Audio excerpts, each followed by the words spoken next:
तो अभी जो है एनसीईआरटी नीट का क्लास तो नहीं हो रही है, अभी बायोटेक्नोलॉजी का क्लास हो रही है, जिसमें हम लोग एक सीरीज चल रही थी एक टॉपिक की जिसका नाम था cell culture and genetic manipulation. ये क्लास 12th बायोटेक्नोलॉजी का टॉपिक है जो अपनी बेटी को पढ़ा रहे हैं और आप लोग भी पढ़ सकते हैं साथ में। इसमें हम लोगों ने कई सारे टॉपिक्स कवर किए। अभी हम लोग लास्ट टर्न पे हम लोग growth kinetics and specific growth rate पढ़ रहे थे, जिसमें हमने पूरा बैक्टीरियल ग्रोथ कर्व बताया था।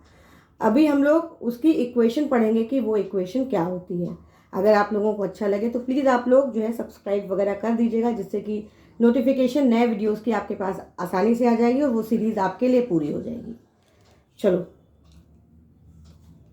Let us first consider the exponential growth as related to biomass. Last turn पे हमने बताया था कि एक्सपोनेंशियल ग्रोथ जो होती है वो पूरी की पूरी कर्व इस तरीके से ये होता है, जिसमें ये कर्व ऐसे जाता है, पूरा बहुत तेज़ी से ग्रोथ होती है, तो वो जो है एक्सपोनेंशियल ग्रोथ होती है। तो बैलेंस्ड ग्रोथ जो है केमिकल रिएक्शन में, जहाँ पे सबस्ट्रेट कन्वर्ट होता है प्रोडक्ट में, मतलब सेल बायोमास इस केस में बनता चला जाता है, तो उसको हम लोग जो है बैलेंस्ड ग्रोथ कहते हैं। ग्रोथ जो है ऑटो कैटालिटिक रिएक्शन की तरह बिहेव करती है। ऑटो कैटालिटिक का मतलब हुआ जिसमें कोई बाहर का एलिमेंट इन्वॉल्व नहीं है, खुद का इन्वॉल्वमेंट है और बहुत तेज़ी से ग्रोथ होती है। और रेट जो होगा ग्रोथ का that is proportional to the cell biomass. इसका क्या मतलब हुआ कि एट दैट टाइम, मतलब एक पर्टिकुलर टाइम पे जितनी ग्रोथ होगी वो डायरेक्टली प्रोपोर्शनल होगी सेल बायोमास के। ऑब्वियसली जितना ज़्यादा सेल है उतनी ज़्यादा ग्रोथ है। तो इसको हम लोग ऐसे डिफाइन कर सकते हैं।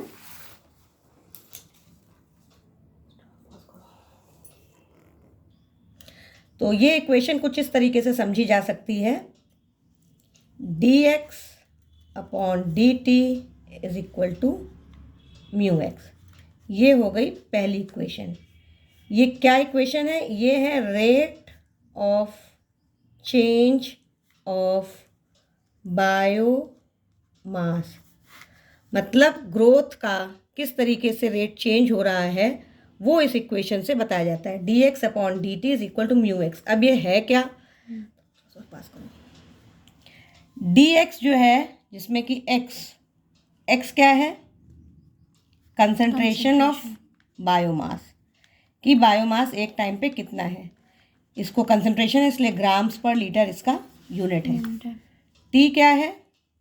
टाइम है। और म्यू क्या है? Specific growth rate. तो फिर से इस इक्वेशन को हम लोग याद भी कर सकते हैं सिंपली। ये रिएक्शन इक्वेशन क्या बताती है कि rate of change of biomass, ठीक है। तो rate of change of biomass कैसे बताया? dx upon dt। चेंज जो है, तुम लोग 12th में हो आ गए हो, तुम लोग को पता है कि चेंज जो है बहुत स्मॉल इन्फिनिटेसिमली स्मॉल चेंज जो है हम लोग उसको इंटीग्रेशन और उससे बताते हैं डिफ्रेंसिएशन से। तो dx upon dt is equal to mu x, जहाँ पे x क्या है? Concentration of biomass grams per litre में, t है टाइम और म्यू है स्पेसिफिक ग्रोथ रेट। क्योंकि ग्रोथ रेट है तो ये किस में हो रहा है? ये हो रहा है r में, ठीक है। अब क्या होगा? इस इक्वेशन को हम लोग म्यू के टर्म्स में अरेंज करेंगे। म्यू के टर्म्स में अरेंज करने के लिए dx अपॉन dt तो वैसे ही रहेगा, तो इसलिए हमने dx अपॉन dt को वैसे ही रखा है। dx अपॉन dt वही है। और ये जो x यहाँ पर था वो अभी कहाँ जाएगा? ये इस तरफ अगर हम लेके आएंगे तो यहाँ इंटू है तो इधर क्या हो जाएगा? डिवाइड हो जाएगा, यानी into 1 upon x. Into 1 upon x, ये वैल्यू हो जाएगी म्यू की। ये इक्वेशन समझ में आई? क्या समझ में आया कि dx अपॉन dt को हमने ऐसे रखा, x को हम इधर ले गए यानी इंटू 1 अपॉन एक्स। यानी हम लोग किसके टर्म्स में इक्वेशन निकाल रहे हैं? म्यू के टर्म से। यानी म्यू क्या है? स्पेसिफिक ग्रोथ रेट के टर्म। स्पेसिफिक ग्रोथ रेट ये है, तो हमारा ये क्या निकला? ये स्पेसिफिक ग्रोथ रेट निकला। तो basically specific growth rate index है rate of growth of cells in particular, किसी खास एनवायरनमेंट में क्या ग्रोथ रेट हो रही है वो स्पेसिफिक ग्रोथ रेट डिटरमिन करता है। दूसरे शब्दों में कहा जाए तो स्पेसिफिक ग्रोथ रेट कैरेक्टरिस्टिक्स होती है, खासियत होती है माइक्रो ऑर्गेनिज्म की, और ये फंक्शन होता है ग्रोथ एनवायरनमेंट का। तो पूरे एनवायरनमेंट में सही सब चीज़ें होंगी तभी जाके प्रॉपरली ग्रोथ होगी। तो उस एनवायरनमेंट में क्या क्या चीज़ें होनी चाहिए? टेम्परेचर ठीक से होना चाहिए मेंटेन, पीएच होना चाहिए, मीडियम का कॉम्पोजिशन ठीक से मेंटेन होना चाहिए, और कितनी ऑक्सीजन डिजॉल्व्ड है वो भी ठीक से मेंशन हुए। तो इतने सारे एनवायरनमेंट को मद्देनजर रखते हुए ये स्पेसिफिक ग्रोथ रेट इतने सारे फैक्टर्स पे डिपेंड करता है। Temperature of the medium, pH of the medium, medium का कॉम्पोजिशन क्या है न्यूट्रिएंट का, और ऑक्सीजन कितनी आ रही है। तो जब एक्सपोनेंशियल ग्रोथ हो रही होती है तो जो इक्वेशन 1 थी, ये अब हम इक्वेशन इसको 2 मान लेते हैं, जो फर्स्ट वाली इक्वेशन थी उसको हम लोग जो है एक्सपोनेंशियल ग्रोथ के टर्म्स में हम लोग ऐसे भी रिप्रेजेंट कर सकते हैं, x t is equal to x zero e to the power mu t, ये रिप्रेजेंट कर सकते हैं। अब ये क्या इक्वेशन है, ये एक तरीके से इसी इक्वेशन का ही फॉर्म है, लेकिन ये डिफरेंशिएटेड फॉर्म है, ये इंटीग्रेटेड फॉर्म है। तो जब इसका इंटीग्रेशन हुआ तो ये बना, समझ आया? हाँ, मतलब ये डिफरेंशिएटेड फॉर्म है, इसका इंटीग्रेशन हुआ तो एक्स टी की वैल्यू क्या हो जाएगी, x zero e to the power mu t, जहाँ पे एक्स टी जो है वो क्या है, ये है बायोमास कंसंट्रेशन। एक्स तो बायोमास था ही, कंसंट्रेशन, लेकिन टी भी लगा है, यानी आफ्टर टाइम टी टाइम के बाद में ये। और एक्स जीरो क्या है, बायोमास कंसंट्रेशन। ये जीरो का मतलब हुआ एट द इनिशियल टाइम या एट द स्टार्ट, शुरुआत में, मतलब बायोमास शुरू में कितना था, बायोमास एंड में कितना था। और ई क्या है पता ही है, नेचुरल लॉग, बेस जो है, बेस ऑफ नेचुरल लॉग, ये हो गया। अब इसका चूंकि ln आ गया तो हम इसको इसका लॉग लेना पड़ेगा, तो उसको ln के टर्म्स में हम कर देंगे, तो ये हो जाएगा ln x t is equal to ln x zero plus ये बेस इधर आ जाएगी, तो ये बन जाएगा ई हट जाएगा, क्योंकि ई को ही हमने क्या किया, नेचुरल लॉग को हमने ln के टर्म से किया, यानी ये हट करके ई हट जाएगा, तो ये बेस इधर जुड़ जाएगी सीधे, तो ये हो जाएगा म्यू टी। ये समझ में आया? ये इक्वेशन किस फॉर्म में हो गई, ये हो गई जो standard equation y is equal to M X plus C के फॉर्म में ये इक्वेशन हो गई। और ये किसकी इक्वेशन है, स्ट्रेट लाइन। ठीक, अब हमने क्या किया, एक्सपोनेंशियली ग्रोथ कल्चर के लिए एक प्लॉट किया, तो इसको थोड़ा सा रीअरेंज कर दिया हमने। तो ये इक्वेशन जो हमारी इक्वेशन 4 थी, ये 3rd थी, और ये 4th इक्वेशन को फिर से हमने रीअरेंज किया, तो ये क्या बन गया, म्यू इज इक्वल टू, ये म्यू टी था ना, ये म्यू, ये म्यू को हम क्या कर लिया, हमने एक तरफ किया, म्यू को किया एक तरफ, इज इक्वल टू ln ये जो था x T minus ln x zero, ये हो जाएगा, और ये जो टी था, टी जो कि इधर जाएगा, तो ये क्या बन जाएगा, अपॉन में। ये रीअरेंजमेंट समझ में आया? देखो भाई, म्यू को क्या किया हमने, एक तरफ किया, तो ये ln x T, ln x zero चूंकि म्यू के साथ में लगा तो इधर गया, तो ये ln एक्स जीरो प्लस था, तो ये हो जाएगा माइनस, और टी इंटू में था तो हो जाएगा डिवाइड। ये हमारी इक्वेशन नंबर हो गई 5। ठीक है ना? अब क्या किया हमने, इसको भी 5 नहीं, अगली वाली को 5 करते हैं। तो अब नेचुरल जो ln की वैल्यू होती है उसको कन्वर्ट करना होता है लॉग में, तो पता है ना 2.303 से मल्टीप्लाई होता है। तो अब हमने क्या किया, इसको हम लॉग में कन्वर्ट करेंगे, तो mu is equal to ln को कन्वर्ट किया, तो ये हो जाएगा 2.303, ये हो जाएगा ln की वैल्यू हमने अब 2.303, तो ln हट जाएगा, लॉग आ जाएगा, log x T minus log x zero upon T, ये हो जाएगी 5th इक्वेशन। सब कुछ वैसे ही है, लेकिन क्या है, बस ln को हटाने के लिए हमने 2.303 से मल्टीप्लाई किया, तो ये 5th इक्वेशन हुई। तो अब हम लोग ऐसी सिचुएशन में माने जब एट टाइम टी जीरो, एक ऐसा समय होगा जब टाइम जीरो होगा, तो सेल बायोमास जो होगा शुरुआत में एक्स जीरो, तो जीरो ही रहेगा, टाइम टी पे जीरो रहा। Then after exponential growth equivalent to 1 doubling time the microbial biomass will become, एक जनरेशन के बाद दुगना हो जाएगा, तो एक्स टी की वैल्यू जो होगी, मतलब एक टाइम टी डबलिंग आवर्स के बाद में, तो वो इसका दुगना हो जाएगा, जो शुरुआत में जितना था। तो शुरुआत में एक्स जीरो था, तो उसका दुगना हो जाएगा एक टाइम टी पे बाद। ये भी बात समझ में आई? तो ये हो जाएगी, ये हमने बताया व्हेन, ये कब हो जाएगा, when t is equal to T,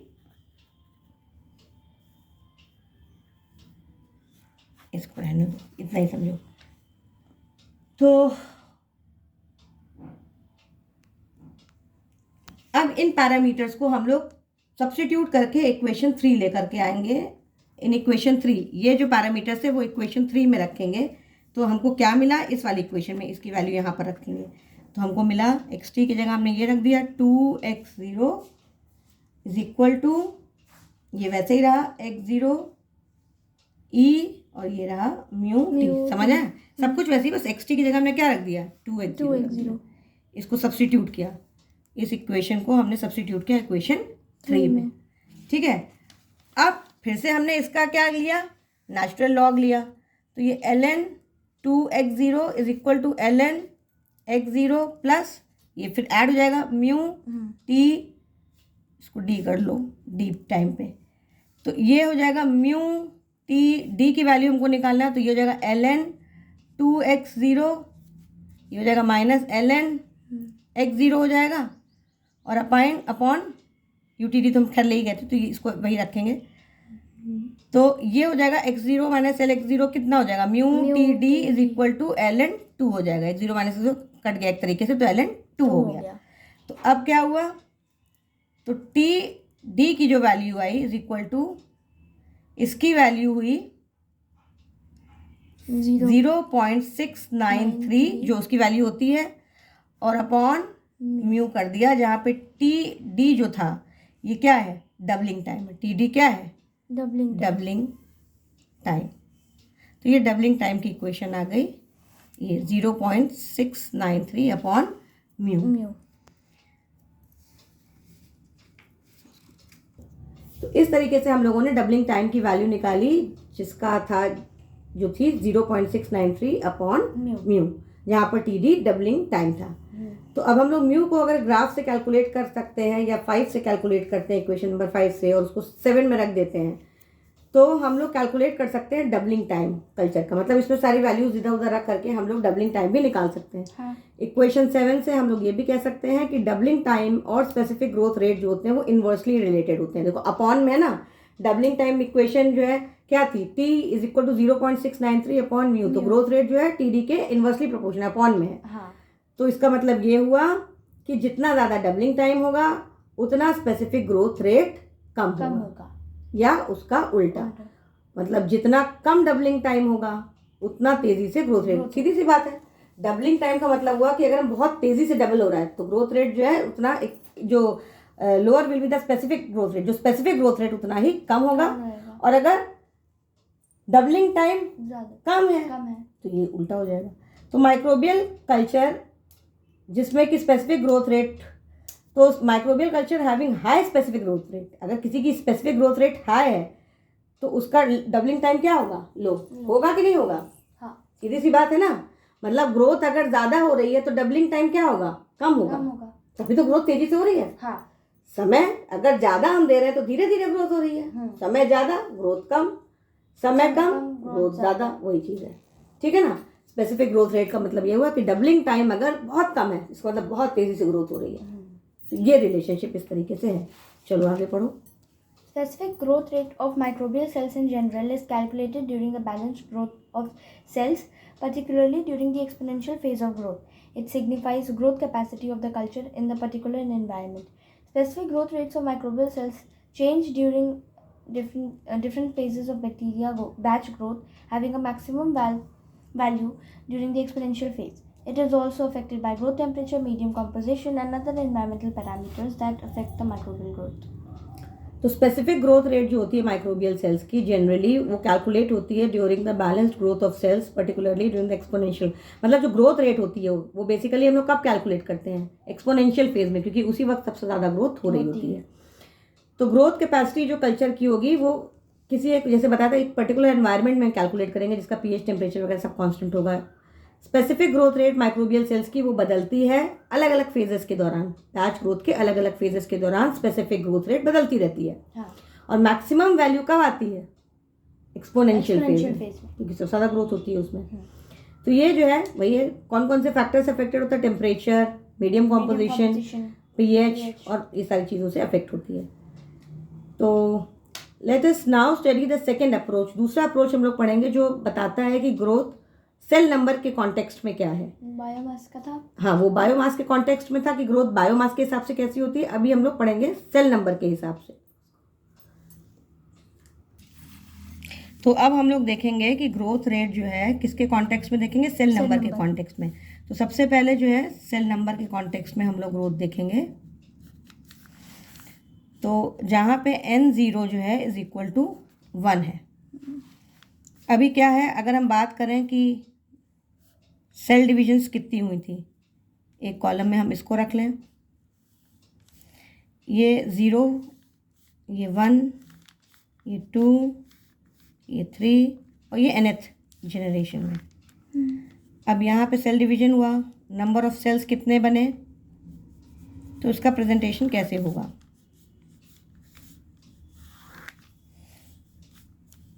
अब देखो 0 में क्या था, नंबर ऑफ सेल्स हम लोग मान लो 1 लेके चले थे। हाँ। तो मैथमेटिकली इसको हम लोग कैसे दिखाएंगे कि ये N0 था। अब अगली जनरेशन में, नेक्स्ट जनरेशन, एक सेल से कितने सेल हुए, 2। तो इसको हम लोग कैसे दिखाएंगे, N0 को मल्टीप्लाई कर दिया 2 से, तो ये बन गया N0 2 to the power 1। Second generation में, सेकेंड जनरेशन का मतलब हुआ 2 से कितने बन गए, 4। एक सेल था, 1 से 2 बने, 2 से 4 बने। रिप्रेजेंटेशन मैथमेटिकली कैसे करेंगे, N0 इंटू 2 इंटू 2। इसको हम लोग कैसे रिप्रेजेंट करेंगे, N0 2 टू द पावर 2। फिर थर्ड जनरेशन में 4 से कितने बनेंगे, 8। इसका representation N0 into 2 into 2 into 2 और N0 2 टू द पावर 3। और n जनरेशन के बाद इसका संख्या कितनी हो जाएगी, 2 टू द पावर n। और रिप्रेजेंटेशन कैसे होगा, N0 2 to the power n। ये क्लियर हुआ। तो एक हम ये कह रहे हैं कि एक पर्टिकुलर एक्सपोनेंशियल ग्रोथ पीरियड के, ग्रोथ टाइम के बाद यानी t टाइम के बाद नंबर ऑफ सेल्स जो होंगे वो कितने बनेंगे, nt, मतलब एट टाइम t पे कितना, N0 2 to the power n।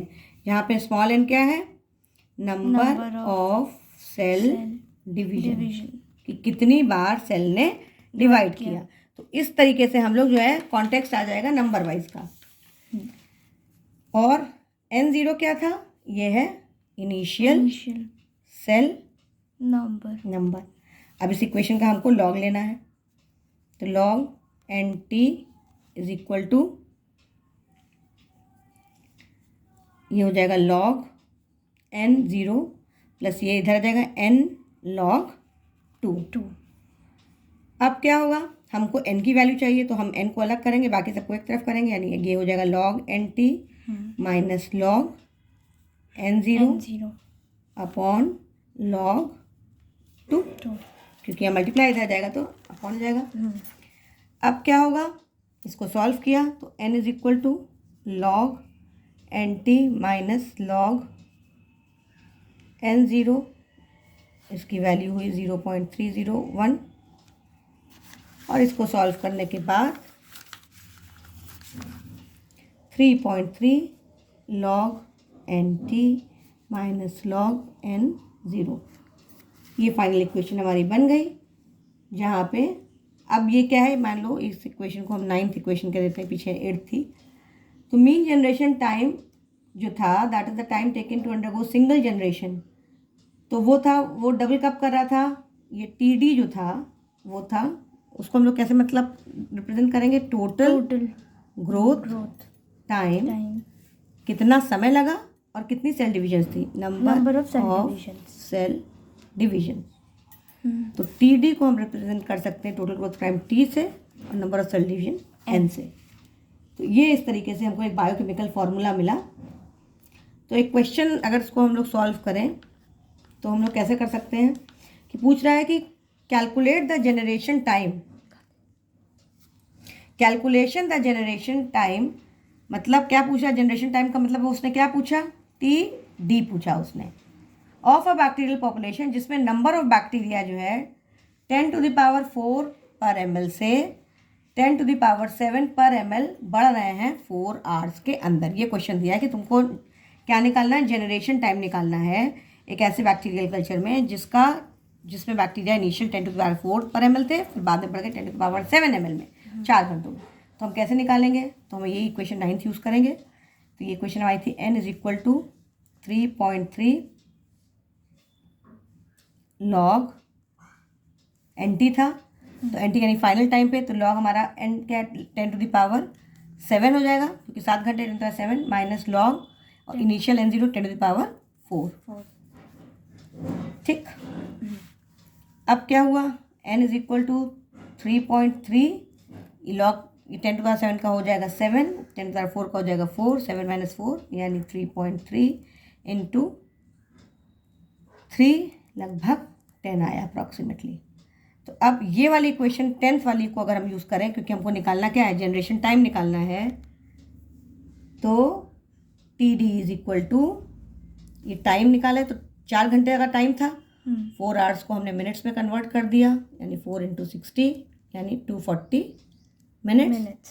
तो ये हो जाएगा T तुम्हारा 240 है, जनरेशन टाइम मतलब सॉरी सेल डिवीजन 10 थी, तो 10 हुआ, ये कट गया तो 24 मिनट्स। तो इस तरह के न्यूमेरिकल इसमें आते हैं।